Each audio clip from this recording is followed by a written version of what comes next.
Hey guys, what's up? My name is Sean Wayne and today, pag-usapan natin itong statement from the Office of the Executive Secretary.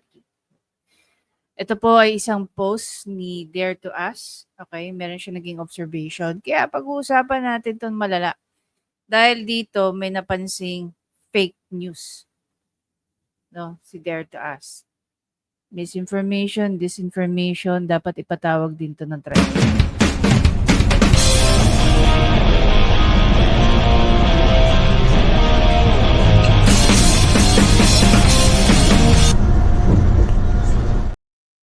There you go. So ayon nga dito sa statement ng Office of the Executive Secretary, what should be remembered is that the President directly vetoed the largest amount of appropriation in history. Lakpakan natin, guys. No president before him had ever so deeply and comprehensively purged the budget of unnecessary items. He later directed within the powers vested in him the channeling of billions in funds to projects and programs that create social good, spur progress, and serve the welfare of the people. Ganda ng wordings. There are no stricter conditionalities for budget release, ensuring the alignment with national priorities and protection from partisan interests. Having undergone adjustments permitted by law, the funds will be released transparently and in accordance with the good governance principles and law. All of this stems from the recognition that financing the budget is shouldered by the people. Therefore, its implementation must honor the sacrifices they have made. Hindi ko alam kung mapaplastikan ako dito kay Lolo Lucas o mabubuisit ako big time. Promise. Promise. Especially na sinabi niya, the largest amount appropriation in history. No president before him had ever so deeply, comprehensively purged the budget of. Here's the thing, no? Ang dami-daming mga taong nagsasabi, even other politicians, ang GAA ngayon 2025 ay ang pinaka-corrupt. Ayon yan sa mga eksperto. Hindi tayo eksperto, no? Nag-o-observe lang tayo, nagre-react at pinag-uusapan lang natin ito. Sa mga napansin ni Dare to Ask, sabi niya rito sa kanyang comment, palaki natin guys para mabasa niyo rin. Ayon nga kay Dare to Ask, hala, si E.S. Bersamin made a very cunning statement or dare I say very manipulative one. A careful worded line, the president directly vetoed the largest amount appropriation in history. Ang appropriation kasi can be classified into program and unprogram. Agree. Okay? With all due respect to our former Chief Justice na hindi natin alam kung saan ano nang nangyari sa kanya pagiging former Chief Justice. Ang na-veto ni BBM na may tunay na epekto sa 25 national budget ay 26 billion DPWH pet projects insertion out of 300 plus billion na siningit ng mga mambabatas. The other vetoed amount ni BBM is 168 billion unprogrammed appropriation. Meaning, wala po itong effect sa kaban ng bayan kasi nga po wala pa itong pondo. Okay? So parang dinedeclare mo na siya kahit hindi mo pa hawak. Kumbaga hindi pa tangible yung value na yan. Hindi po ito napondohan. Standby appropriation lang ito. Budol type of veto po ito. Sabi dito ni Dare to Us. Hindi po ito ang biggest veto in history na may totoong tinanggalan talaga ng siningit ng Congress ay ang 95.3 billion ni President Duterte. Ping Lacson repeatedly said, ito ang biggest veto. Substantive veto. Ito yung proof. Tingnan natin yung proof.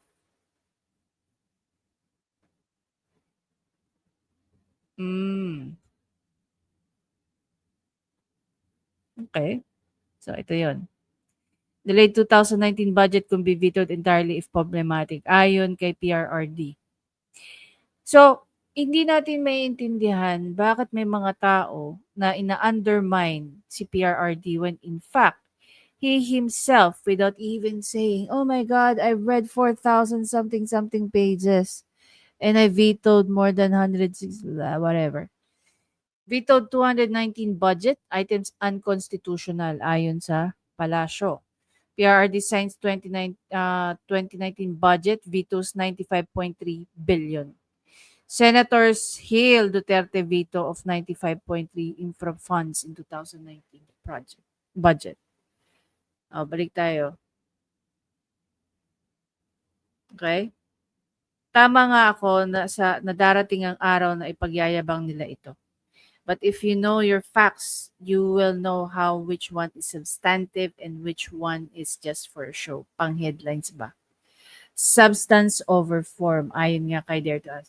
Guys, I highly recommend that you go and follow Dare to Us. Ang dami-dami niyang ina-upload dito.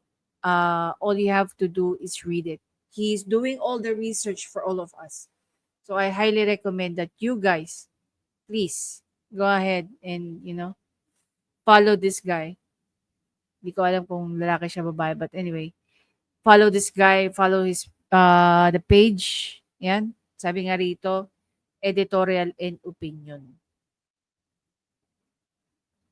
'Di ba?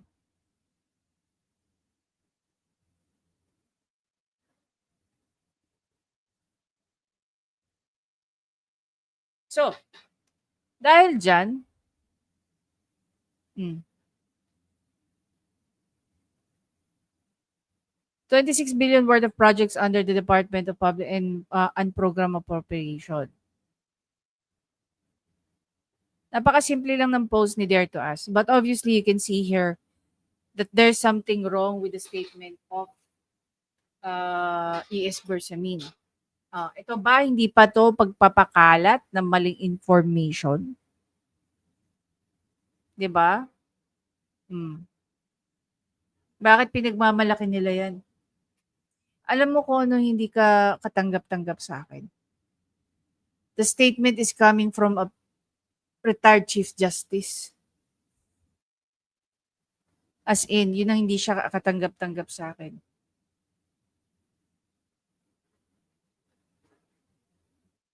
The largest amount appropriation in history. No president before him had ever so deeply and comprehensively. Ito, when he said this, it is such an insult to the previous presidents, especially those who've worked tirelessly, like PRRD, GMA, no? Kasi yung mga president prior sa kanila, wala na eh.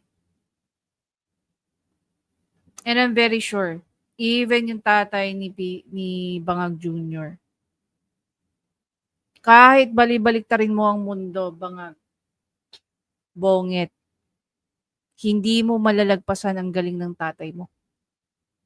Hindi mo nga malalagpasan ang galing ng kapatid mong si Senator Arnie eh. 'Di ba? I'm just comparing the Marcoses ha. Hindi naman natin inaano 'yan. But for E.S. Bersamin to say this is such a great insult sa mga dating presidente. And despite of this statement, still at the end of the day, experts who've worked as well with the previous GAA call the 2025 GAA as one of, if not the most corrupt, but one of the most corrupt. Kasi pagyayabang niyo na ito. You cannot, as in you cannot change the minds of every Filipino by making statement like this. Lalong-lalo na meron na yung may nakasampa na. May kumu-question na sa constitutionality ng GAA. Wala eh. Yan ba si E.S. Bersamin? Papatawag ba yan? for spreading disinformation, misinformation. Imagine niyo kayo-kayo diyan, pinaglalaban niyo yung fake news. Kayo-kayo mismo, 'di ba? Pwede bang sagutin ni S. Bersamin itong sinabi ni Dare to Ask? I'm sure he knows better. 'Di ba? Sure naman tayo diyan. Anyway guys, I'll see you in the next video. Bye!